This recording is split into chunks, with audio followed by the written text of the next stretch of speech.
Dari ayat ke-56 dari surat Al-Ahzab, surat nomor 33, kehormatan lain yang diberikan kepada Rasulullah SAW yang tidak seperti kehormatan lain yang diberikan kepada manusia lainnya. Allah Azza wa Jalla berfirman, Innallaha, tidak diragukan lagi sesungguhnya Allah. Seolah kata inna digunakan kata mereka dalam bahasa Arab liizalati syak, untuk menghilangkan keraguan. Jadi dengan kata lain, apa yang akan Anda dengar sangat luar biasa, sulit dipercaya. Hal ini luar biasa. Tidak diragukan lagi Allah sesungguhnya. Wa malaikatahu, dan malaikat-malaikatnya. Sekarang, ada berapa banyak malaikat? Subhanallah. Untuk setiap manusia setidaknya ada berapa banyak malaikat?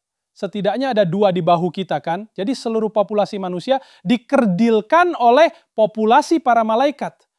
Dan Allah berfirman, para malaikatnya sekarang semuanya adalah miliknya. Seluruh pasukan malaikat semuanya. Mereka melakukan hal yang sama. Yusalluna ala nabi. Mereka mengirim doa kepada Nabi SAW. Ketika Nabi melakukan sesuatu dan kita melakukannya, kita katakan hal itu mengikuti sunnah. Ketika beliau beribadah dengan cara tertentu dan kita beribadah, kita mengikuti sunnahnya. Mengucapkan sallallahu alaihi wasallam, mengucapkan Allahumma shalli ala Muhammad wa ala ali Muhammad. Amalan atau perbuatan ini adalah sunnah, bukan hanya Nabi. Hal itu sunnah semua malaikat Allah, dan itu adalah sunnah Allah sendiri. Allah sendiri melakukan salawat kepada Nabi SAW. Perbuatan ini bukan hanya merupakan amalan unggulan dari perilaku kenabian. Sebenarnya ini adalah apa yang dilakukan Allah sendiri. Dia sendiri melakukan salawat kepada Nabi SAW. Dia berfirman, Innallaha wa malaikatahu yusalluna ala nabi. Dia bisa saja berkata, fasallu alaihi. Karena itu kamu juga kirim salawat. Dia tidak katakan itu. Dia berfirman, Ya ayyuhalladzina amanu. Bagi kamu yang percaya, orang-orang beriman. Percaya siapa? Percaya kepada Allah, percaya kepada para malaikatnya, percaya kepada para nabinya. Allah berkata, aku menantang imanmu. Ini adalah masalah keimananmu. Bayangkan, dia yang menciptakan Anda, dia yang memberi Anda petunjuk melakukan hal ini. Apakah kamu lakukan itu? Sallu alaihi, kirimkan salawat padanya. Yukatsiru minas salawatu ala nabi, panjatkan banyak salawat kepada Nabi sallallahu wasallam. Allahumma salli ala Muhammad wa ala ali Muhammad. Setiap kesempatan yang Anda punya, kirimkan salawat kepada Rasulnya sallallahu wasallam. Saya sebenarnya cukup terkejut, saya mendengarkan video seorang syekh menceritakan sebuah kisah. Ada ribuan orang yang mendengarkan ceramahnya dan hal lainnya, dan seseorang menghampirinya dan berkata, ibu saya ingin bicara dengan Anda. Baik, dia ada di desa, dan dia sedang sakit. Syekh berkata, di antara murid saya ada banyak dokter, mereka dapat membantumu. Dia secara khusus bilang dia ingin bicara denganmu. Dia jawab, oke, aku akan menemuinya. Syekh itu berkendara ke desa bersama mereka, beberapa jam perjalanan, Syekh itu masuk, melihat wanita itu, dan dia sudah tua, meringkuk di sudut, mungkin 90 tahunan. Wanita itu berkata, Syekh, saya punya masalah besar. Saya perlu bicara dengan Anda tentang hal ini. Syekh berkata, apa masalahnya? Wanita itu berkata, saya belum melihat Rasulullah SAW di dalam mimpi saya selama seminggu terakhir. Sudah hampir 7 hari saya belum melihat Rasul SAW dalam mimpi saya. Syekh itu seperti, tunggu. Oh, Anda belum melihatnya di mimpi. Maksudnya Anda biasanya melihatnya. Wanita itu berkata, ya saya melihatnya setiap malam dalam 20 tahun terakhir. Tapi minggu lalu saya belum melihatnya. Bagaimana jika saya melakukan kesalahan?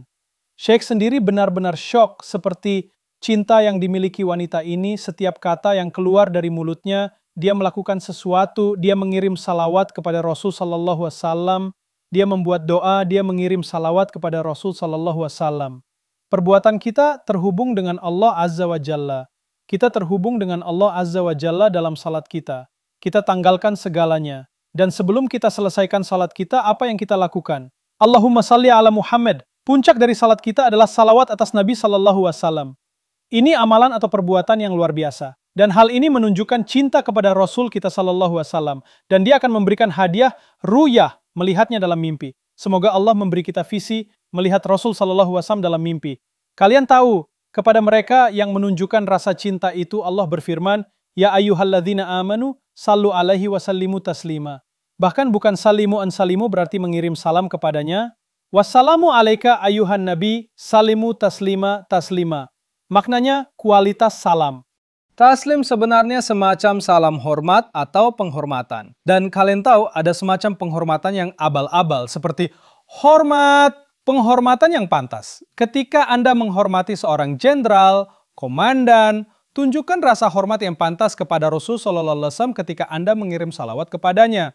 Satu hal yang Anda tidak boleh malas ketika mendengar namanya Shallallahu Alaihi Wasallam, apakah itu kata ganti atau namanya dengan sempurna, memanggilnya Nabi, Rasul, kita mendengar kata-kata itu, kita katakan Sallallahu Alaihi Wasallam tidak kurang. Jangan bosan, jangan merasa terganggu karenanya. Bersyukurlah bahwa Allah memberi Anda kehormatan untuk memenuhi salah satu sunnahnya dengan mengirimkan salawat kepada Nabi-Nya Sallallahu Alaihi Wasallam. Semoga Allah Azza wa Jalla memberi kita kehormatan mendapatkan syafaatnya di Yaumal Qiyamah, perantaraannya di Yaumal Qiyamah, dan semoga Allah Azza wa Jalla kuatkan cinta dan ikatan kita dengan Rasulnya yang tercinta Sallallahu Alaihi Wasallam di setiap hembusan nafas.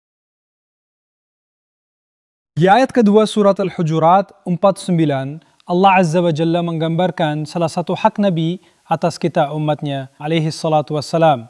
Ya ayyuhalladzina amanu la tarfa'u aswatakum fawqa sautin nabi.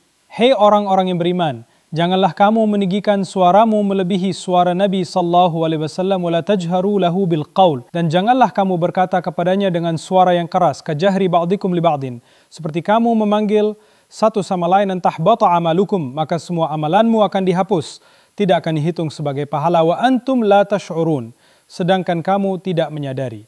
Mari kita pahami sedikit konteks dari ayat ini. Okay? Ada beberapa orang yang menjadi muslim dan mereka adalah orang Badui dan mereka tidak terlalu paham adab dan budaya kehidupan kota, apalagi etiket Islam. Mereka tahu bahwa Nabi SAW adalah seorang rasul, tapi ide untuk menghormati dan menunjukkan rasa hormat yang tepat kepada beliau, mereka tidak terlalu paham dengan budaya itu. Orang-orang Badui itu datang ke rumah Nabi dan rumah beliau benar-benar sangat kecil.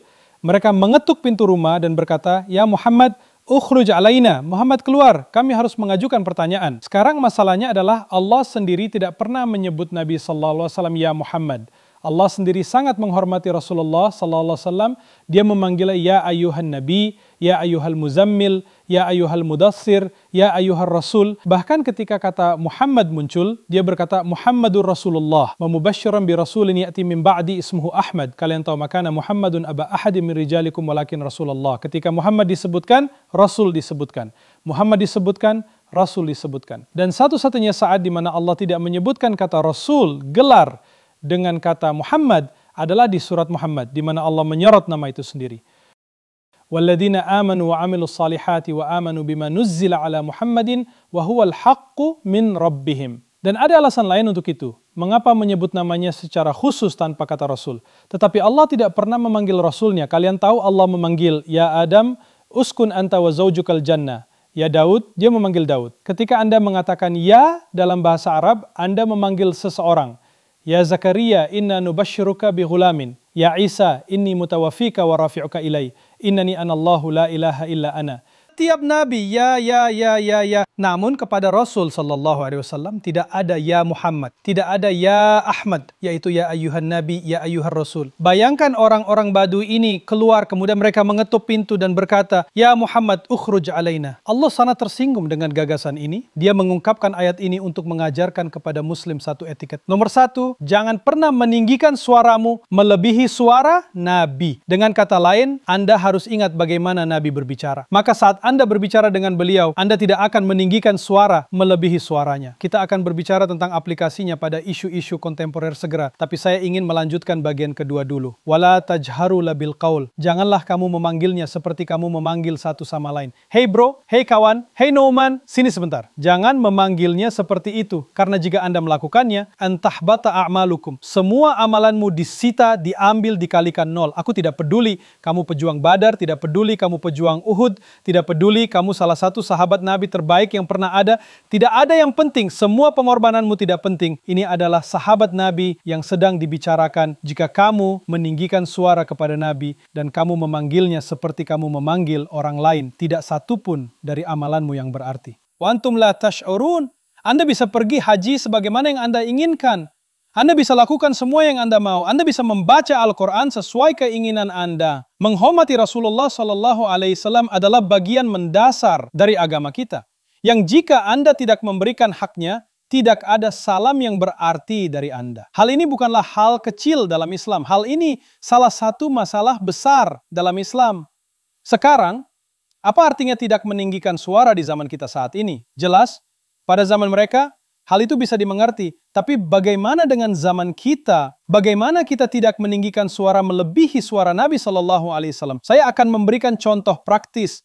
Anda sedang mendiskusikan sesuatu dengan saudara atau saudari Anda dan mereka menyebutkan sebuah hadis. Mungkin orang ini tidak memenuhi syarat untuk mengutip hadis, tetapi mereka melakukannya. Mereka bilang, Bukhari mengatakan ini. Ada hadis Bukhari, ada hadis Muslim, ada hadis Ibn Majah, atau Abu Dawud. Beberapa buku hadis, mereka mengutip sesuatu dari Nabi SAW. Sekarang, mungkin Anda dan dia sama-sama mahasiswa.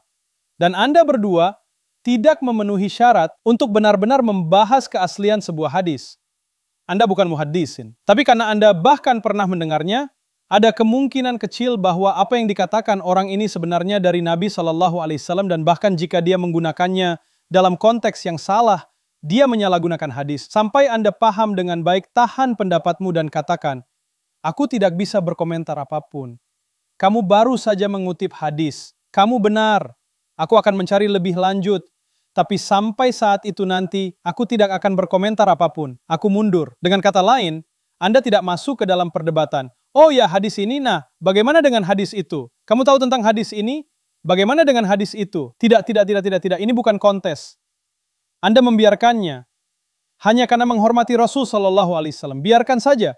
Jangan katakan apapun. Kalian tahu. Satu kali saya salat, kalian tahu dengan cara tertentu. Dan seseorang di sebelah saya sangat marah ketika saya sedang sholat. Ketika saya selesai sholat, saya berkata, Assalamualaikum. Dia berkata, kita tidak seharusnya mengucapkan salam setelah sholat. Ini bertentangan dengan sunnah. Dan saya, oke, maaf. Nah, dia berkata, sholat Anda tidak benar. Tanganmu berada di tempat yang salah, seharusnya di sini. Karena ada dalam hadis. Saya sudah pelajari hadis itu dan tahu apa artinya. Tapi Anda tahu apa yang saya katakan padanya? Kau benar. Aku minta maaf. Itu dia. Saya membiarkannya. Mengapa? Karena saya tidak ingin menjadikan hadis sebagai argumen. Saya sangat mencintai Rasul saya alaihissalatu. Untuk kata-katanya digunakan untuk menunjukkan rasa bangga saya atau orang lain atau untuk terlibat dalam perdebatan. Saya hanya berpikir itu tidak benar, itu tidak terasa benar. Jadi jangan meninggikan suara kita, tidak membiarkan kata-kata Nabi SAW menjadi bagian dari perdebatan dan argumen yang buruk dan kotor. Riset adalah masalah lain, mengkritisi pada level ilmiah adalah masalah lain. Sebagian besar dari kita bukan ulama, sebagian besar dari kita bukan peneliti hadis. Jadi ketika Anda hanya mendengar kata-kata Nabi SAW untuk menghormati itu, mundurlah. Biarkan pendapat Anda sampai Anda menemukan pemahaman yang lebih baik. Terkadang ada hadis yang Anda baca dalam terjemahan, dan Anda berkata, bagaimana ini masuk akal? Mengapa beliau mengatakan itu? Mengapa beliau melakukan itu? Belajarlah untuk merendahkan diri. Kita sedang berbicara tentang Rasulullah SAW. Jika dia melakukannya, pasti ada alasannya. Dan jika dia melakukannya, tidak ada perbuatan yang lebih baik dari apa yang dia lakukan. Tidak ada perilaku yang lebih masuk akal daripada perilakunya. Inilah yang kita yakini tentang Rasul kita alaihissalatu.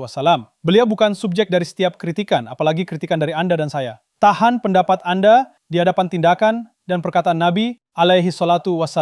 Semoga Allah Azza wa Jalla menjadikan kita bagian dari mereka yang dengan sungguh menghormatinya, dan dengan demikian, semua perbuatan kita terlindungi.